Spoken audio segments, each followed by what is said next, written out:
Hey, Slick Talkers, thank you so much for tuning into this podcast. And I know that if you love this show, you'll also love my morning show called Good Morning Hospitality with my co hosts Michael Golden and Brandy Canali, as we spend 30 minutes every Monday morning to dive into the industry's top latest news and trending topics. So go check it out on wherever you find your podcasts at Good Morning Hospitality. And you can live stream with us on Monday mornings on LinkedIn, Twitter, Facebook, and of course, YouTube. Now, I hope you enjoy this episode. Welcome to Slick Talk, the hospitality podcast where we discuss all things hospitality, hotels, and business. You can find us online at slicktalkthepodcast.com and on every podcast listening platform.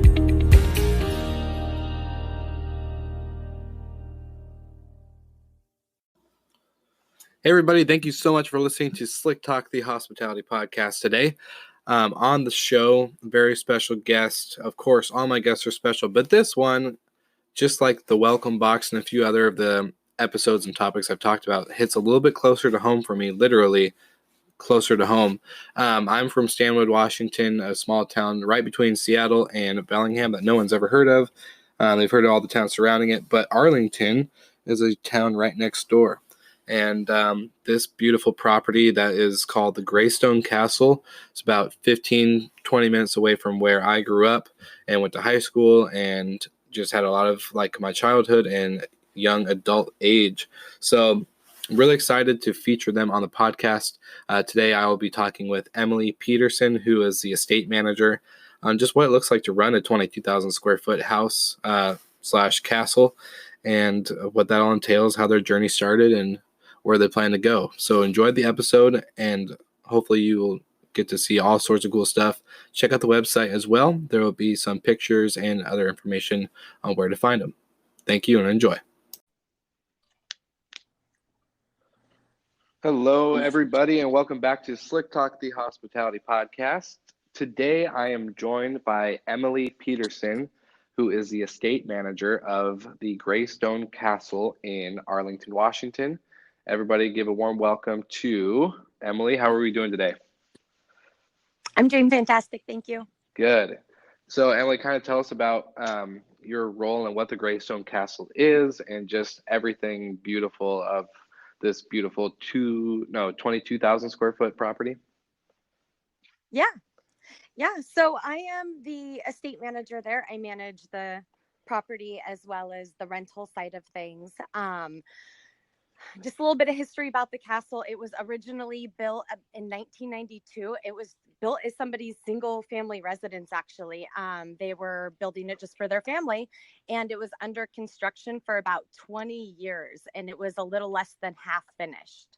Wow. And so my business partners purchased it in 2015, and it was really an investment at the time. It was ended up getting it for about $900,000.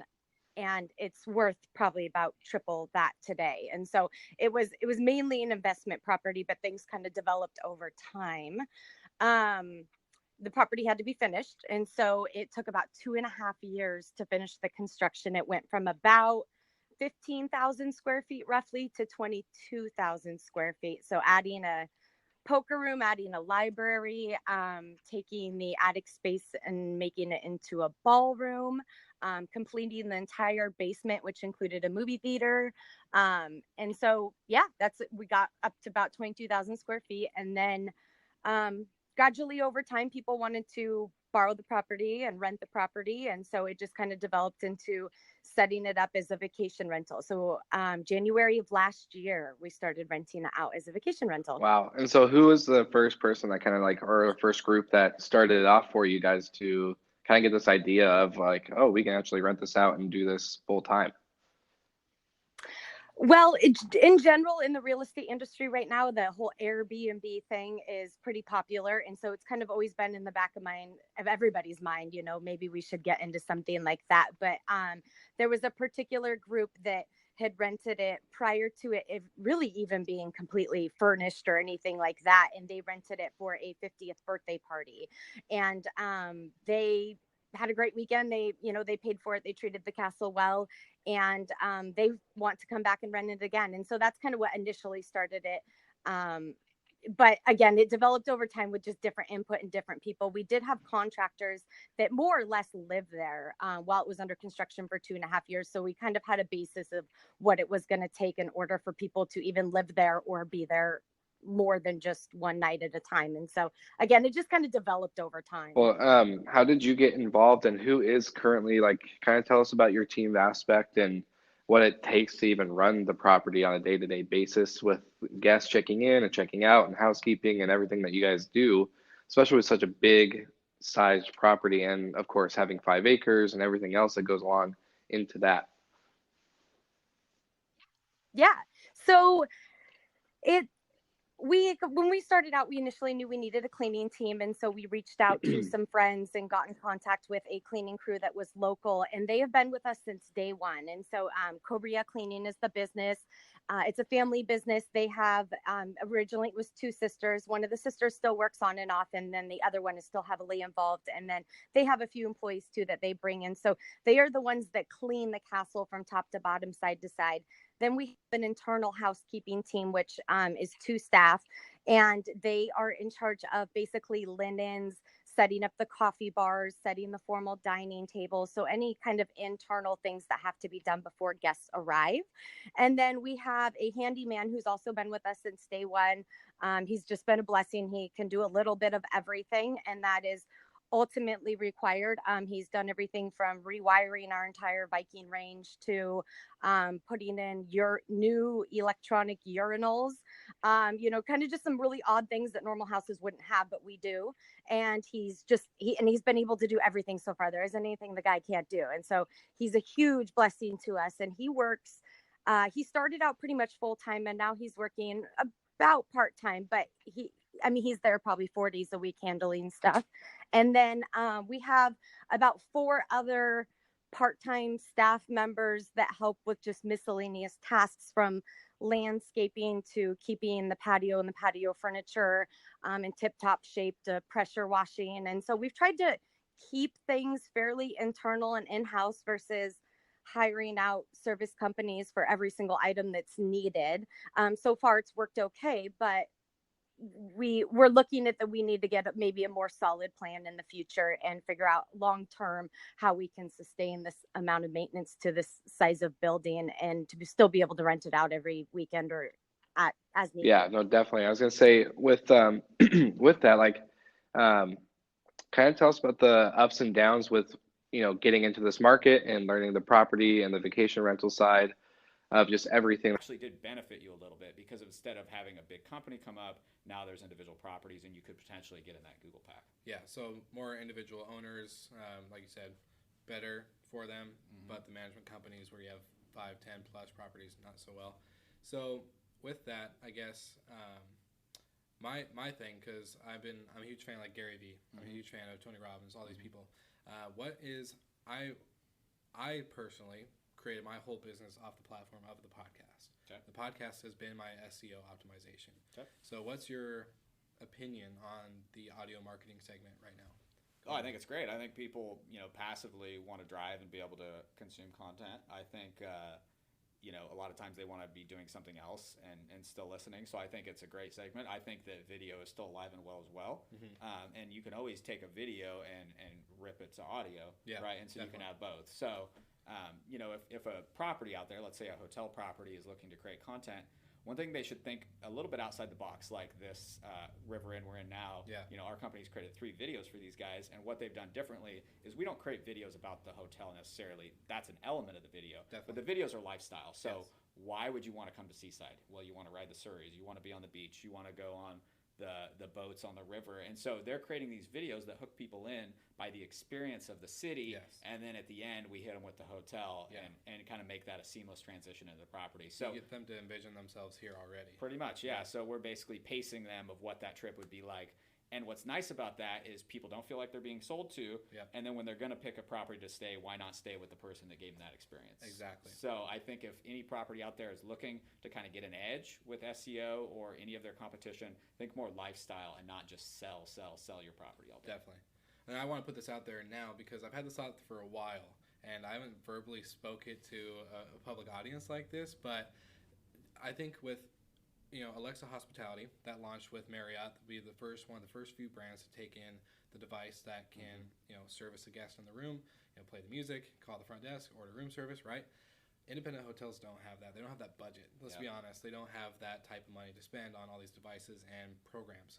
So my idea, which I think, if you agree on the audio segment, that I think hotels, or whether individual boutique or a chain, including vacation rental side, should create their own mini podcast series. Yep. I think they should create what to expect when you stay here, the amenities in the room, what the story is behind them, what the story is of the property, of course.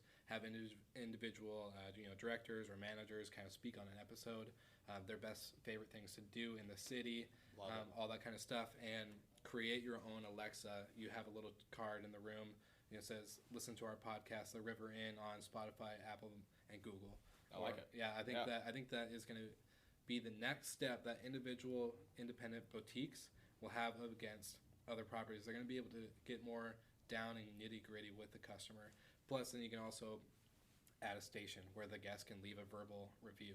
Yeah, and then you can choose to upload it or not. Yeah, no, I love that. I think anything that the hotels, independents, or chains can do to get in between the customer and the booking process and provide value, that's what's going to get it more bookings. Exactly. I love it. So obviously we discovered, what is SEO, what is optimization for you. The vacation rental side, obviously there's the apocalypse that's going on with the OTAs and kind of everything coming up. Mm-hmm. So what are the best SEO practices moving forward? Strategies that you definitely recommend, other than my trademarked new idea? All right, I won't take that one. But that's okay. Yeah. So as far as best practices, I mean, the battle's in the Google Pack right now. You need to be actively promoting your Google listing with reviews and updates. There is a way you can post and actually do posts, almost like you would on Facebook with your Google listing. Google Business? Yeah, okay. Yeah. So this used to be Google Plus, then now it's rolled into Google listing. That we're seeing that in our data that is influencing the rankings. Okay. Reviews are influencing the rankings as long as they're good. So all those things you can do to work on the pack. On the back side, we need to still focus on the website. Even though Google has kind of pinched us, a lot of these properties there, you don't want to give up on your website. This is a long-term game. It's a marathon, not a sprint. And so really focus on creating content, but also you need to create backlinks to that content. And the way you do that is to promote it. So some simple ways to promote it would be on social. Everyone knows that. Definitely. You could team up with retailers and do link swaps. Some other ways you could get links to your site would be to join the local chamber. That's a very valuable link that Google loves, because let's say this property joins the chamber, and the chamber site then links to this property, right? The website. Google can make almost 100% certain that you actually are there and that you're trusted if you have a chamber link from the local chamber. So that's another really simple thing that properties can do.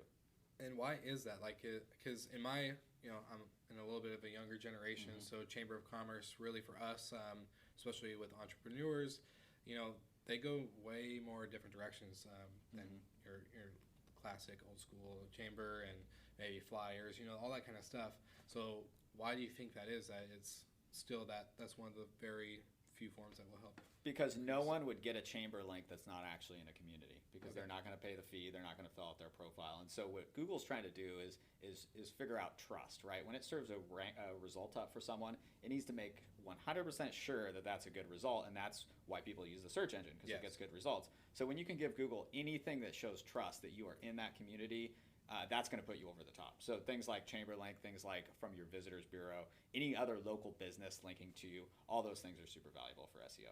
Awesome.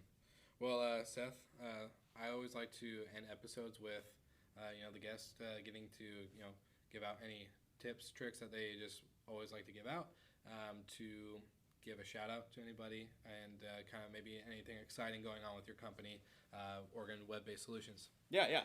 Thank you. So we have, as I mentioned, two things. We do the video production, so that's Morrisey.com, MORRISEY.com. If you want to learn more, just Morrisey Productions. We're everywhere. Our agency is OregonWebSolutions.com. You can check us out. As far as going forward, as I mentioned earlier, I would say, from a property standpoint, especially the independents, don't give up. Be active on Instagram. Be active on Facebook. Create that lifestyle content. Even if it's not the best, just get it out there. definitely focus on building out your website. So a lot of people think that the website is antiquated and we don't need that and we can just rely on OTAs, but OTAs will end up biting you. And so you need to have your own assets, and the only asset you can really own on the internet 100% is your website. So 100%. never, anything you do to your website is always going to pay dividends long term. So focus there, and then just hope for the best. Perfect. Well, thank you guys again for choosing to listen to Slick Talk. Again, Seth has been a great guest. Check him out. Give him a follow, a like, subscribe, all that good stuff. And we'll be back next week with more great content. Thanks, Will. Appreciate it. Thank you. Thank you so much for listening. We love your support and want to provide the best we can to all our listeners. So please find us online, social media, and on Spotify, Apple Podcast, and Google Podcast. It gets people excited about their job again if you can teach them something new about something they feel has become monotonous. That type of stuff can go a long way as well. No, I 100% agree. And I think just kind of like back to the first point when I was talking about resume builders, like I think it's always important to have your me book or your self book, which you can bring and add value. But how much more value would that be if you are cross-trained in so many different fields that when you do end up looking for a new opportunity, or maybe if you've been experienced in all these other different fields, you can apply it to so many ways and it can benefit not only your team and the property, but the guest. And that's what is really important. I think when the guests see that you do so many different things, because trust me, I have seen guests come up to me or to my other staff members that are trained in these different areas, and they're impressed and they're blown away by the service because nobody told them, oh, hey, let me radio maintenance because this isn't my job, in a nicer way. They didn't have that experience. They had, yes, I'm on it and I'm going to do it. And I don't need to get anybody because right now you're my priority. Yeah. I would say this, from my personal career, and this isn't the hospitality industry, even though we service the hospitality industry. I started out at this company as an entry-level programmer, and I've worn just about every hat as I've worked my way through the company. Some of those I've created the positions, right? We didn't have a marketing department when I started, so I was the marketing department for a while. But the advantage that I've had of doing a lot of the roles that people in the company do really helps me in a couple of ways. One, it helps me problem solve for them, but it also helps me have an empathy for the struggles they go.